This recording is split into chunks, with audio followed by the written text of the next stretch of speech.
Hey, so today we're doing a video on Kismet's tasks. I'm just going to do a little compilation video. So what I'm going to do is kind of just explain each task and then show you a little video of what it looks like for me. The first task that I'm going to show you is one that I call Squish. This is a task where he is trained to straddle my body when I'm laying flat, either on the floor or on my bed, and then he will lay directly on top of me and rest his chin on my chest. And this is a form of deep pressure therapy for me. This is something that his weight on my chest helps me to slow my breathing very quickly, and it helps my mind to kind of reset and realign when I'm having a meltdown. I figured out that we could do this task by watching a tasking video for a seizure alert dog, and the dog was trained to lay on top of the person to keep them safe while they're having a seizure. So this task can be used for a variety of disabilities, but for me it helps for having a meltdown. It helps me to get reset. So this is Squish. Why don't you get the legs? You squish. Yes, good. Come. Good boy. You squish. Yes, good. You're so good. So this next task is called Give Me a Hug. I call it Give Me a Hug.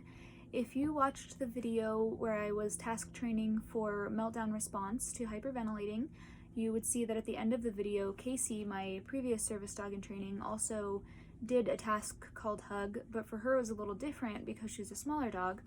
For Kismet, his hug is he will come up to me when I'm sitting on the floor, and he will put his head over my shoulder and just lean his weight into my chest. And again, this is a form of pressure therapy for me. It's not as deep pressure as Squish is, but for me this task is helpful when I'm recovering from a meltdown, because it just gives me that assurance that he's still there and his presence can help me to get calmed back down and to recover from my meltdown. So this task is called Give Me a Hug. Can I have a hug? Good boy. Come here. Can I have a hug? Yeah. Can I have a hug? Oh, yes. Thank you. That's so good. That's so good. Good boy. That's a good hug. Okay, off. Yeah. These next couple of tasks are what we call space creating tasks. These are tasks that he does in public that help prevent me from having a meltdown. So most of his tasks are either meltdown prevention or meltdown help. So preventing a meltdown from happening or helping me once they happen. So this one is prevention. This one helps to keep my sensory as low as possible so that I hopefully don't reach meltdown status. So this one's called Shadow. He will get between my legs and walk with me between my legs. We're still working on him walking with me and going around corners with me walking. But when I stop walking, he will lay down, and his body length behind my body keeps people from getting too close to me when I'm, say, waiting in the line or something. And so that's really helpful for me, because one of the things that really triggers me is when people come up right behind me and just get very close, and it just is very overwhelming for me. So this task creates space behind me so that I don't get overwhelmed as quickly. This is Shadow. Let's go, Shadow. No, here, Shadow. Good. Yes, Shadow. Good boy. Good, Shadow. No, come, Shadow. I know, good boy. We're turning. Come. Good. Shadow. Kiss, Shadow. Yes. Good. Good boy. All right, so this is another space creating task. I call it Orbit. This is a task where he is off leash, or I will sometimes drape the leash over his shoulders. And this is a task where he will circle my entire body while I'm walking. And this task kind of creates a bubble around me, again, so that people can't get too close to me, bump into me. This task is specifically to be used in like a crowd or kind of a stressful situation. We haven't been able to work in crowds with it very much yet, because just as we were getting to that point, things kind of started shutting down. But I've got a couple videos so that you can see a couple of examples. In one video, he circles me as a cart gets close to me. I'm going to start working on him automatically circling when things start getting close to me so that they don't get as close to me as they would have without that little barrier there for him. But this is Orbit.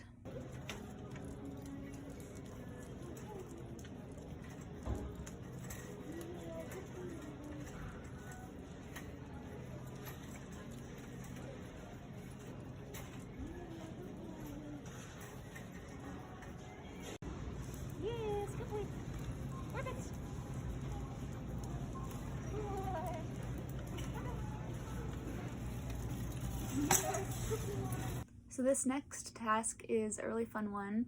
This is one that I call Knocks, and yes, it's a Harry Potter spell. This one is for him to turn off the lights, and you'll also see in this video he knows Lumos, which is to turn the lights back on. So Knocks is really helpful for me when I am in shutdown mode and I am just so overwhelmed that I can't move, I can't talk, I can't do much of anything. He can go and turn the lights off for me, and that will reduce the sensory stimuli so that I can better recover, and then he can do deep pressure therapy and things like that afterwards. And then Lumos, which is turning the light on, is helpful for me in the mornings because sometimes I have trouble getting out of bed in the mornings, and so Lumos is just kind of an encouragement for me to get out of bed and to get my day started. So this is Knox and Lumos. Kiss. Can you Knox? Yes, good boy. Good job. Good boy. Good. Good boy. Kiss. Watch. Good. Can you Lumos? Yes, good job. Alright, so this is just kind of a fun task that I've been working on that we started because I wasn't really sure if I would need it or not, so I just went ahead and started training it. This is pushing the wheelchair buttons to open the doors. He will touch the button with his nose, and I'm working on sending him out in front of me to go press it and then coming back to me, so that if there's ever a situation where I have to get out as fast as possible, he can go ahead of me and open the door so that the door is already open. I don't have to touch it when we get to it, and we can just get out. So this is a video of him going and getting the door button. I have kind of a funny story for this one, and I'll post some pictures right after the little clip of it, but we were training this task when we were in Rexburg, Idaho, and it was February, I think, when this happened. It was -8 degrees on our walk to campus from my apartment, and I would just have him press the wheelchair door buttons every time we went into a building, just, you know, for practice and reinforcement. And I wasn't even thinking about the fact of how cold it was, and I told him to press the button, and his nose almost got stuck because it was really cold and his nose is very wet. And so it kind of peeled off like silly putty, and I was like, oh my goodness, and I went inside and I made sure he was okay, and he was completely fine. His nose was fine. It was a little more wet than usual, but it was fine. So I went back outside and he left a little nose print on the door button, and I just thought that was really funny, so I will post a picture of that after the little video, but this is him getting the door button. Kiss, watch. Quick, you go get the button. Get the button. Yeah, good here. Good here. Nope.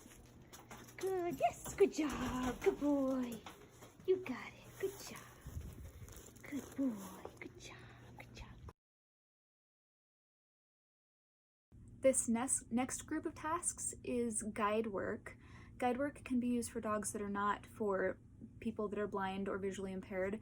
Guide work can be used for things like autism or psychiatric work, or sometimes even chronic pain disabilities. But for me, guide work is helpful because sometimes when I get disoriented or I get really overwhelmed, I will forget where my car is, or I will just need to get to the exit as quickly as possible. So he has been trained to find my car in the parking lot. So that is the first guide task that I will show you, is find the car. Yes, let's find the car. Let's go. Let's find the car. Good. Can you find the car?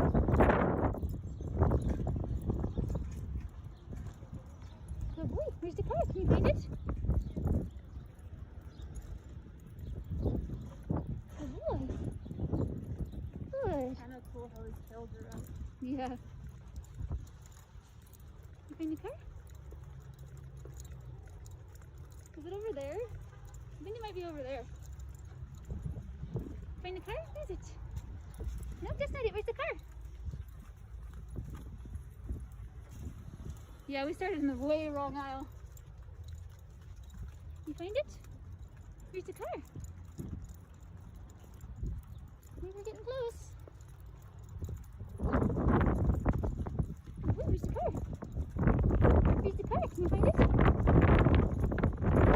Oh, it's windy. That makes it so hard. Where's the car?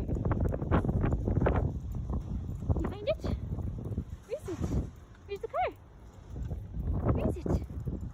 Where is it? Yeah, there it is. Good job. Alright, so this next guide task is find the stairs. This is one we're working on because there are times when I will be in a building that is 2 stories and the only exit is downstairs. And so for him, it's easier if I tell him to find the stairs and then to find the exit. So we're working on him finding the stairs. I chose this video because it just kind of makes me laugh. At BYU Idaho, where we were working on this, there are these stairs, but there's like a glass wall. And so he would go up to the side of the glass wall and be like, the stairs are right there, there's the stairs. But I'm like, nope, you need to take me around to the corner so we can be in front of the stairs and not just like looking over at them through the glass wall. So yeah, this is find the stairs. You find the stairs? This cracks me up. You find the stairs? Kiss, where's the stairs? Where's the stairs? Yeah, there's the stairs, but how do we get to them? How do we get there? Where's the stairs? Where's the stairs? Gotta go around the corner. You find the stairs? There we go. Yeah, there's the stairs. Good boy.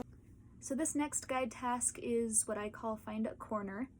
It's not actually a corner that he's finding. For me, I just use the word corner because it's easier for me.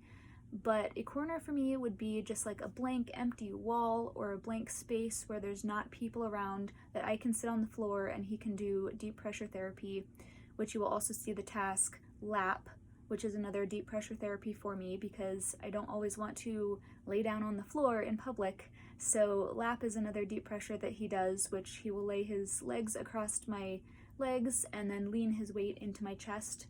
And again, that's another form of deep pressure therapy. His weight on my chest helps to slow my breathing, and I'm able to pet him and get back to grounding and back to reality. He does struggle a little bit with lap in this video. I think it's because he was wearing boots, and I haven't asked him to do it in wearing boots before, and so he was a little bit confused on it. But this is find the corner and then lap.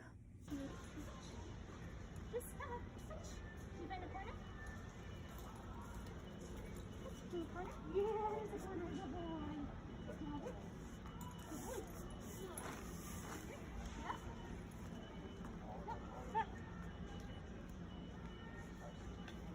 Yeah, she's a good boy. Yes, move it. No, move it. Move it. Yeah. Okay, so this guide video is find a safe spot. For me, I use find a safe spot for him to find a chair or a bench or somewhere that I can sit down to do lap or deep pressure therapy. Sometimes I don't want to sit on the floor, and so I will have him find a chair where I can sit and he will do lap. He will stand on his hind legs, put his legs across me and lean into me the same way he does when I'm sitting on the floor, but instead I'm sitting in a chair.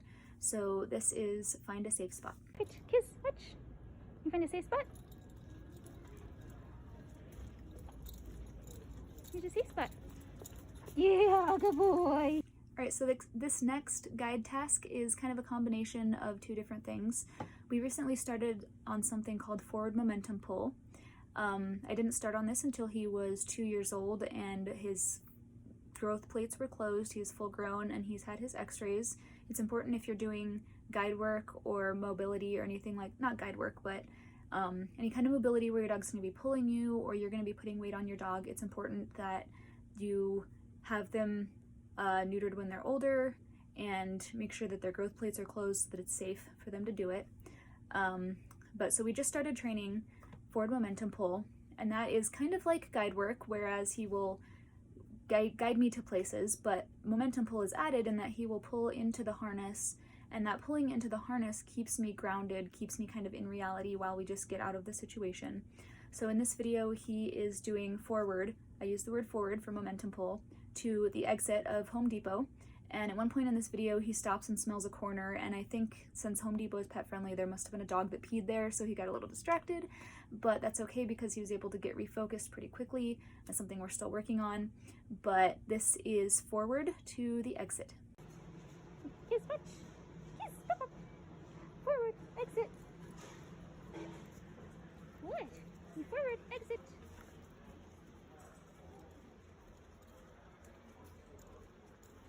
Good boy, forward, exit. Squish. Forward, exit. Good, forward. Good boy, no, leave it. Forward. Good boy. Good boy. Kiss. Kiss, come, let's I know what to. Come on. Forward. Exit. I think a dog peed there probably. You can't walk me through the display though. Good boy. Forward. Forward. Exit.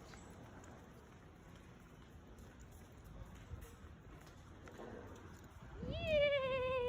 So those are Kismet's tasks that he knows so far. We are working on adding a couple more, and I will be doing some videos on how I'm training those since they are still in progress, and so I might as well just get videos of how I'm training them as we go along. So you will see those things in the future. But these are the tasks that he already knows and that we've been working on.